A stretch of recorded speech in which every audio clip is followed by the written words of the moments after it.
Fala galera, professor Fernando na área e hoje nós gravaremos esse vídeo para falar um pouco sobre taxa de natalidade, taxa de mortalidade, crescimento vegetativo e pirâmide etária. Nós faremos alguns cálculos aqui, principalmente sobre taxa de natalidade, taxa de mortalidade e o crescimento vegetativo. Em alguns momentos desse vídeo, a minha imagem vai sumir, essa cara bonitinha vai sumir, e eu vou colocar para vocês aqui os cálculos na tela e a gente vai comentar aos pouquinhos, tá bom? Então, vamos lá, pega seu material e estuda com a gente. Eu quero mandar um abraço especial para os meus alunos do 7º ano.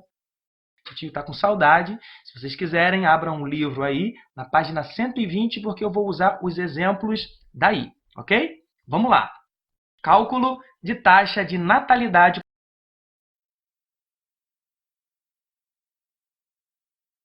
Nessa primeira tela aí, vocês podem ver o seguinte.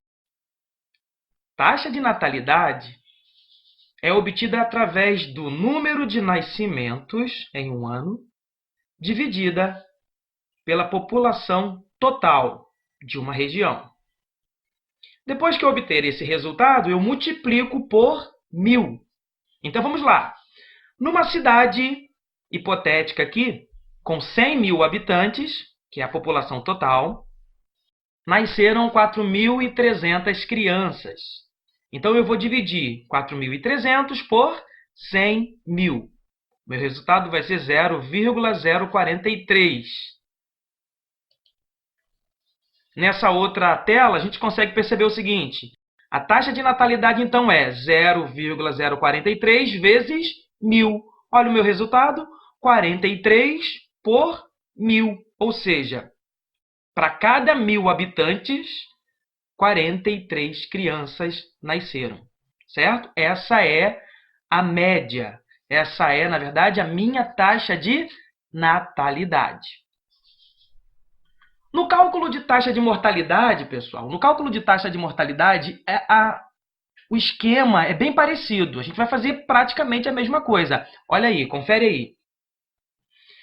Taxa de mortalidade é igual ao número total de mortes em um ano, dividido pela população total, multiplicado por 1000. E aí, temos isso. Taxa de mortalidade numa cidade, na mesma cidade. Estamos usando o exemplo da mesma cidade de 100.000 habitantes. Morreram 1000 pessoas em um ano. Então, eu dividi 1000 por 100.000 e eu obtive esse resultado aí, 0,01. E o meu cálculo vai ser o seguinte. Taxa de mortalidade, 0,01 vezes 1000. O meu resultado é 10 por 1000. Ou seja, para cada 1000 habitantes, a média é de 10 mortes. Ou seja, essa é a minha taxa de mortalidade. Ok? Agora vem comigo aqui. E para a gente calcular a nossa taxa de crescimento vegetativo ou crescimento natural? Tranquilo. Olha a formulazinha aí. Crescimento vegetativo ou crescimento natural é taxa de natalidade menos a taxa de mortalidade. Como eu já tenho os dois resultados, agora é só fazer uma continha simples. 43 por 1000 menos 10 por 1000. Ou seja, o meu crescimento vegetativo, ou o crescimento vegetativo, o crescimento natural dessa nossa cidade foi de 33 por 1000. Ou se a gente quiser levar para porcentagem, o nosso crescimento foi de 3,3%. Ok? Ficou claro? Então, vamos para o próximo assunto.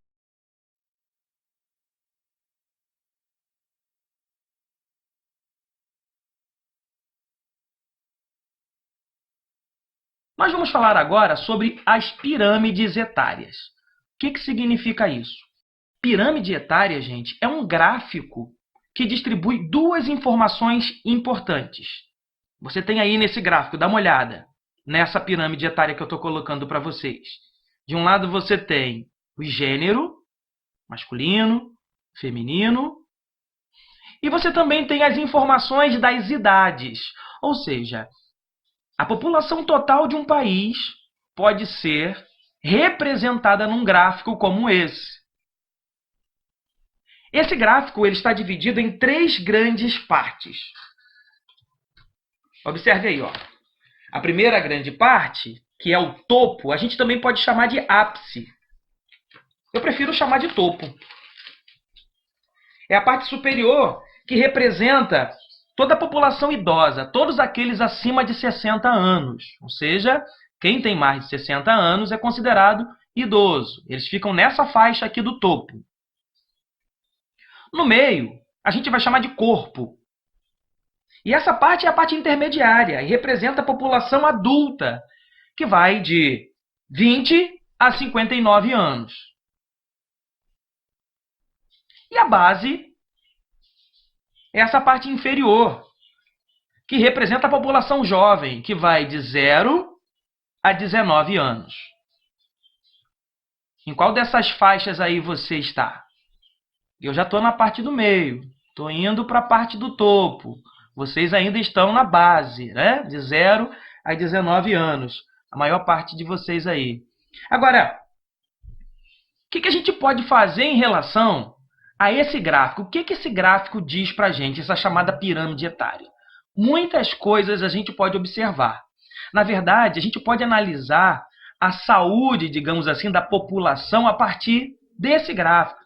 A gente pode analisar as características de desenvolvimento de um país a partir desse gráfico. A gente pode analisar o desenvolvimento em relação à expectativa de vida a partir desse gráfico. Como é isso? Geralmente em países subdesenvolvidos, em países em que o desenvolvimento não atingiu a todos, a base da pirâmide geralmente é alargada. Você tem muitos jovens, muitas crianças, certo? E há um estreitamento em relação ao topo, ou seja, você não tem tanta gente que consiga sair da idade de criança e chegar a uma idade de muita expectativa de vida. Morre antes de completar, por exemplo, os seus 70 anos, morre antes de completar os seus 60 anos. E isso significa muito. Porque um país, por exemplo, como o Japão, e se você puder olhar a pirâmide etária do Japão, você vai se surpreender. Olha como é o topo da pirâmide etária do Japão. É o país com o maior número de idosos do mundo. Ou seja, estamos falando que essa população conseguiu atingir um nível de desenvolvimento, um nível de expectativa e de qualidade de vida que consegue viver mais. Consegue passar dos 80 anos brincando. Então, quando a gente faz uma análise da pirâmide etária, a gente está fazendo um raio-x, uma grande análise do país, observando os detalhes do desenvolvimento ou não de um determinado país. Se você olhar a pirâmide etária do Brasil, que eu estou colocando para vocês aí, ó, presta atenção nela. O que a gente pode comparar dessas pirâmides etárias do Brasil? A gente pode ver algumas informações muito importantes. Olha aí. O que a gente observa? Essa é a pirâmide atual do Brasil, certo? Atualizada recentemente. E você tem informações. Olha a nossa base, de 0 a 19 anos. Olha o meio da nossa tabela, de 20 a 59 anos. E olha o topo da nossa tabela. Perceba que o percentual é menor. Você pode perceber o percentual aqui embaixo nessa tabela. Está vendo aí? Ó? 1%, 2%, 5%. Ok? Então, o percentual de idosos é bem menor, mas já foi bem menor também. Isso significa que, ao longo do tempo, o Brasil conseguiu avançar um pouco na qualidade de vida, na melhoria das condições de saneamento, de saúde, e a nossa população alcançou um pouco mais de expectativa de vida. Outra coisa para a gente finalizar, muito importante, é a seguinte.